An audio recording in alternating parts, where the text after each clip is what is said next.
आप सभी प्यारी प्यारी भव्य आत्माओं, आज पुनः जीवन से कष्ट क्लेश दूर करने के लिए, कुछ सूत्र प्राप्त करने के लिए यहाँ पर आप सभी उपस्थित हुए।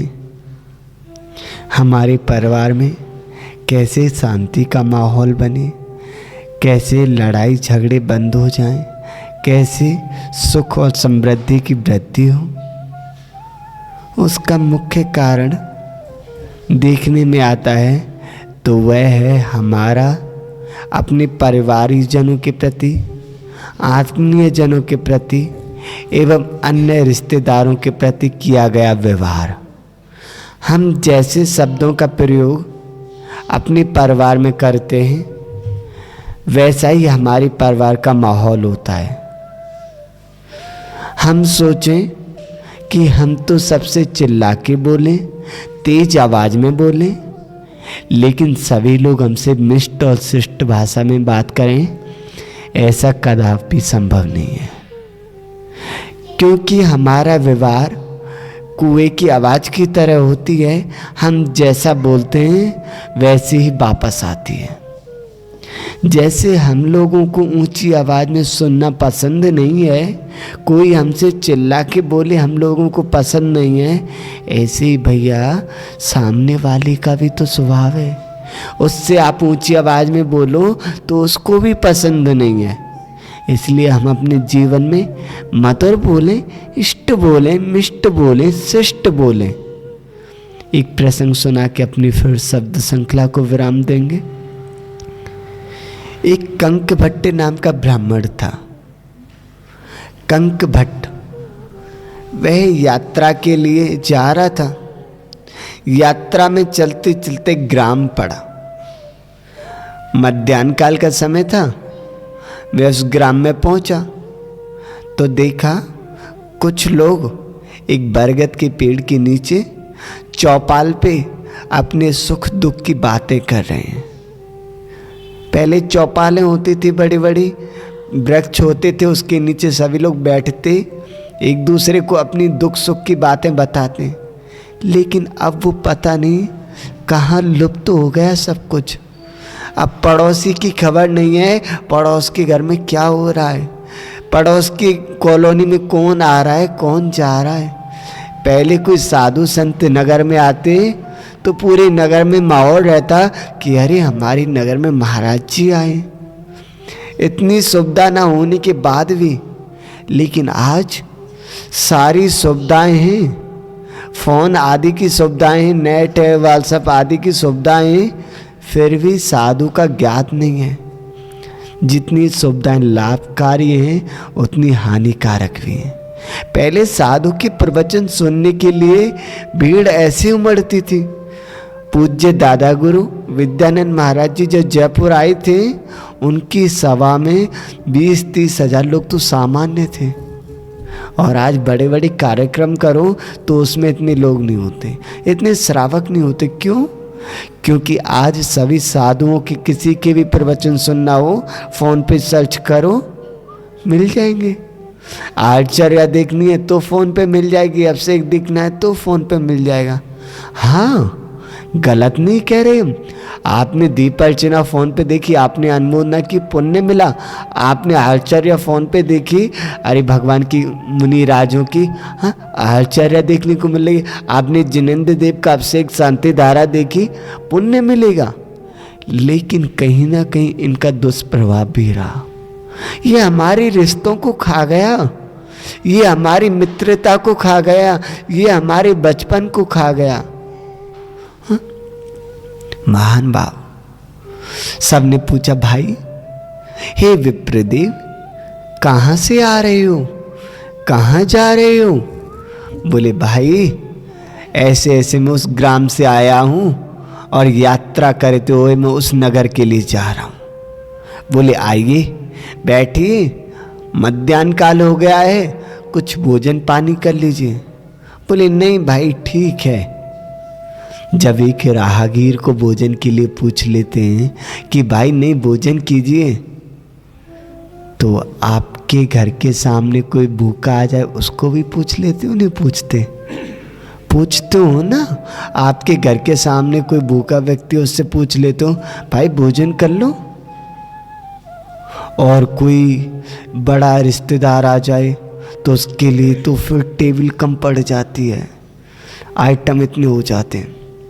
चाहे खुद नमक से रोटी खाते हूँ लेकिन कर्ज लेके उसके लिए पूरी टेबल सजा के देंगे। उससे क्या होगा?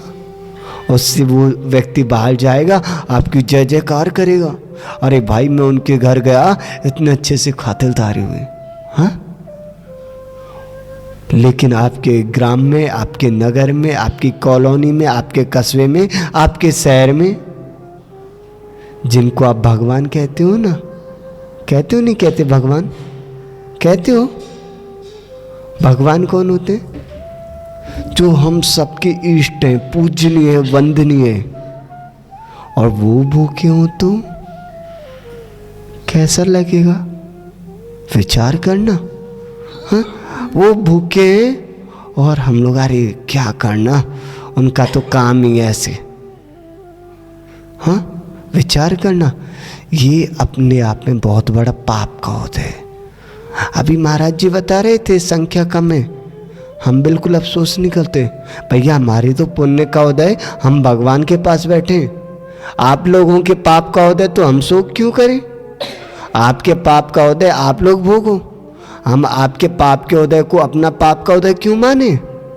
हाँ, तो महान भाग जीवन में ध्यान रखना। गुरु जी बताते हैं, शास्त्रों में अध्ययन किया, उसमें आया कि जहाँ से मुनिराज मुद्रा लेके निकल जाएं तो उस घर का पुण्य ले जाते हैं, उस घर का भाग्य ले जाते हैं। जिस नगर में, जिस कॉलोनी में, जिस शहर में साधु संत आए और आपकी पात्रता है, दीदी महाराज जी को और कौन नहीं दे सकता? जिसके घर में सूतक पातक हो वो नहीं दे सकता ना? या फिर जिसकी पात्रता नहीं है, हाथ पैर नहीं है, गूंगा है, बोल नहीं सकता, बहरा है, सुन नहीं सकता, हाँ? ऐसी पात्रता नहीं है, या फिर और कोई प्रॉब्लम है तो नहीं दे सकता। वैसे तो दे सकते हैं ना। और अगर फिर भी नहीं दे रहे तो हम क्या माने? क्या माने? या तो उनके घर में सूतक पातक हो गया है, किसी व्यक्ति की मृत्यु हो गई है, या फिर उनकी पात्रता नहीं है। और पता है कर्म सिद्धांत बड़ा न्यायप्रिय राजा है। जो धर्म के साथ छल करता है, धर्मात्माओं के साथ छल करता है, फिर उसे नरकों में चला जाता है, दुर्गतियों में भटकना पड़ता है। ध्यान रखना। आप पढ़ लेना, एक ग्रंथ है भाव फल देश, शुभ कर्म अशुभ कर्म। जिन साधुओं के माध्यम से आप पुण्य का अर्जन करते हैं ना, उन साधुओं के माध्यम से इतने पाप का भी अर्जन कर सकते हो कि आप एक नहीं कई जन्म निकाल देना उदक चंदन करते हुए। कुछ नहीं होना। फिर करते रहना टूटे चावलों से, फिर कहना कि महाराज जी बताओ हम क्या करें, हमारे जीवन में इतने संकट आ गए, इतने पाप का उदय आ गया, हमारी फैक्ट्री में आग लग गई, हमारा घर टूट गया, बेटे के साथ ऐसा हो गया। क्यों होता है ये सब? क्योंकि हमने परमिष्टि की अवनय कर दी। कोई डायरेक्ट करता है, कोई इनडायरेक्ट करता है तो वही। हाँ, महान बाप। तो उस ब्राह्मण को काफ़ी निवेदन किया। इतने में एक अम्मा जी आई, बोली बेटा चलो मेरे घर पे चलो, वहाँ पे भोजन करना। बोले अम्मा जी मेरे पास ये दाल चावल है, आपका ज़्यादा आग्रह है तो ये बना देना। बोले ठीक है बेटा घर चलो। घर ले गई और एक पतीले में वह दाल चावल डाल के मसाले आदि डाल के चूल्हे पे चढ़ा दिया और पकने के लिए रख दिया। इतने में दोनों चर्चाएं कर रहे थे कि अम्मा जी के घर में गाय भैंस थी। एक बड़ी सी भैंस आई, उसके बड़े बड़े सींग थे और दरवाज़ा छोटा था, लेकिन उस भैंस को तो डेली आना जाना था, उसको प्रैक्टिस थी। पहले एक सींग अपना ऐसे अंदर किया, दूसरा सींग ऐसे अंदर किया और आ गई। कंकवट विचार करने लगा, अरे वाह कितनी अच्छी भैंस है। बोले अम्मा भैंस तो बड़ी अच्छी है। बोले हाँ बेटा 15 लीटर दूध देती है।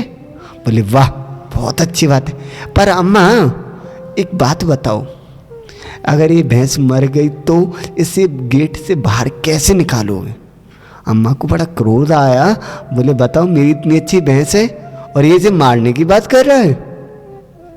अम्मा चुप हो गई, मन ही मन सोच रही कहाँ से ऐसी आफत को ले आई अपने घर। इतने में उसका पुत्र आ गया। बोली माँ ये लो दुकान की चाबी, मैं अभी दुकान से आया हूँ, मेरे लिए भोजन आदि बना दो, फिर मुझे दुकान जाना है। कंकाबिट्टू बोला अम्मा ये क्या कह रहा था? बोले कुछ नहीं कुछ नहीं। बोले बताओ तो सही। अरे मेरे बेटे ने अभी नई दुकान खोली है, अभी फर्नीचर का काम करा के आया है, 2 करोड़ रुपए के उसमें कपड़े रखवाए, 5 लाख रुपए का उसमें फर्नीचर लगवाया। बोले अरे वाह क्या काम कराया है, इतने पैसे का फर्नीचर लगवा दिया? बोले हाँ। बोले अम्मा एक बात बताओ। बोले क्या? अगर इसकी दुकान में आग लग गई तो? अम्मा को बहुत बेकार लगा, मेरे बेटे ने दुकान पहली बार खोली है, पूरी जमा पूंजी लगाई और ये दुकान में आग लगा रहा है। अम्मा को अब तो किसकिसाहट आने लगी, हाथों में किसकिसाहट आने लगी। बोले अब क्या करूं? चुपचाप बैठी रही। बनाते सोच रही थी जल्दी से खिचड़ी बन जाए और इसको दे दूं। इतने में एक सुनार आ गया। बोली अम्मा ये लो 8 आपने जो सोने के कंगन बनवाए थे, ये लो। कंगन दे के वो चला गया। बोले अम्मा, अम्मा सुनी नहीं? अम्मा सुनो तो सही, क्या है? बोले अम्मा ये कंगन किस लिए बनवाए? बोले तुम्हें मतलब, तुम्हें क्या लेना देना? बोले अम्मा बताओ तो सही। अरे क्या है, मेरे बेटे का विवाह होने वाला है और घर में नई नई बहू आएगी। मेरे पास कुछ पुराने कंगन पड़े थे, गहने पड़े थे, उनको गलवा के ये 8 छोटे छोटे कंगन बनवा लिए, मैं अपनी बहू के लिए दूंगी। बोले अम्मा ये तो बहुत अच्छा किया आपने। अम्मा सोचने लगी चलो एक बार तो अच्छा बोला। बोले अम्मा ये आपने बहुत अच्छा किया, किंतु एक बात बताओ, अगर आपकी बहू ये कंगन लेके भाग गई तो? अम्मा को आई गुस्सा, उसने पकड़ा, कहा पकड़ ये तेरी खिचड़ी, और वो पतीला लेके उसके का पकड़ जल्दी से। बोले मैं कहाँ से लूँ? बोले जो तूने गमछा रखा हुआ है ना अपने कंधे पे, ये कर।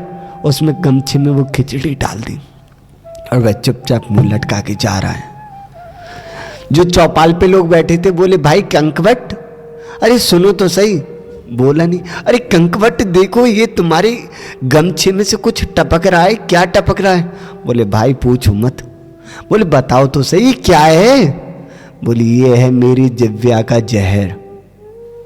अगर मैं अम्मा को अच्छा अच्छा बोलता तो मुझे अपने हाथों से भोजन कराती, हवा करते हुए भोजन कराती, लेकिन ये मेरी जिव्या शांत नहीं रही, कह के अंदर चली गई और अम्मा ने मुझे अपमानित करके घर से निकाल दिया। महान भाव, तुम अपने जीवन में मिष्ट बोले, इष्ट बोले, हाँ, तो उससे हमारे परिवार का माहौल अच्छा रहेगा। हमारे स्वामी आए और हमने उन पे बरस पड़े तो भैया कोई बात नहीं, पहले प्यार से बोलो कि ऐसी ऐसी बात है, घर में ऐसी बात हो गई, बच्चों ने काम कर दिया, तो उससे प्यार से भी बोलोगे तो समस्या का समाधान हो जाएगा। तो महान भाव, अपने जीवन में घर में सुख शांति चाहते हो तो एक दूसरे के लिए अच्छा बोले, मीठा मीठा बोले।